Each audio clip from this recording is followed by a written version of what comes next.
Pedakurapadu assembly Krosuru మండలం గ్రామ శివారులో శ్రీ కళ్యాణ వెంకటేశ్వర స్వామి ఆలయంలో వెంకటేశ్వర స్వామి నామాల విగ్రహాన్ని శివలింగాన్ని ధ్వంసం చేసినటువంటి దోషులను గుర్తించి కఠినంగా శిక్షించాలని భారత జనతా పార్టీ పల్నాడు జిల్లా ప్రధాన కార్యదర్శి కేతనబోయిన హనుమంతరావు డిమాండ్ చేశారు.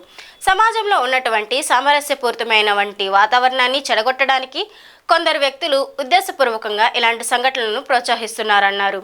సంబంధిత అధికారులు వెంటనే స్పందించి ఇలాంటి సంఘటన వెనుక ఎవరున్నారో తేల్చి చట్టం ప్రకారం కఠినంగా శిక్షించాలని భారత జనతా పార్టీ డిమాండ్ చేస్తుంది.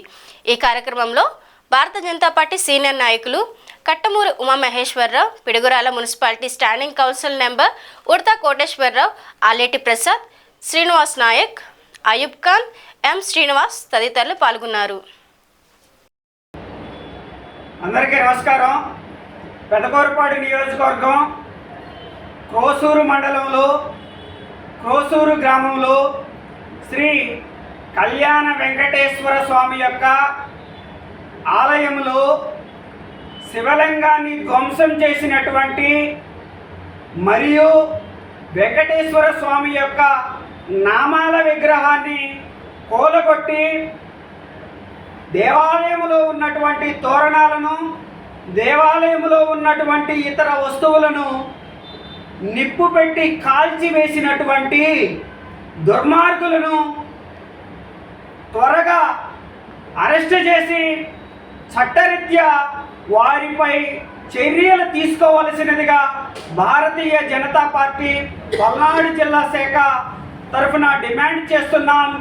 సమాజంలో ఎలాంటి దుశ్చర్యలకు పాల్పడేటటువంటి వ్యక్తులను సంబంధిత అధికారులు వెంటనే గుర్తించి వారిపై చట్టరీత్యా చర్యలు తీసుకొని సమాజంలో సామరస్యపూరితమైనటువంటి వాతావరణానికి దోహదపడాలని చెప్పేసి భారతీయ జనతా పార్టీ డిమాండ్ చేస్తుంది.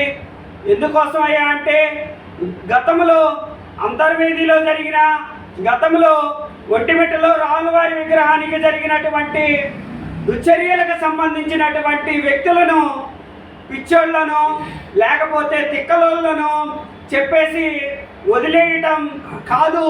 ఇలాంటి దుశ్చర్యలకు పాల్పడేటటువంటి వ్యక్తుల యొక్క వెనక ఎవరుండి ఇలాంటి చర్యలు చేపిస్తున్నారో అలాంటి వ్యక్తులను పోలీస్ శాఖ వారు ఎంక్వైరీ చేసి వాళ్ళు కరెక్ట్గా ఈ దుశ్చర్య పాల్పడేటటువంటి వ్యక్తుల వెనక ఎవరున్నారో తెలుసుకొని వాళ్ళని చట్టం ముందు నిలబెట్టి వాళ్ళని శిక్షించవలసినదిగా భారతీయ జనతా పార్టీ డిమాండ్ చేస్తుంది.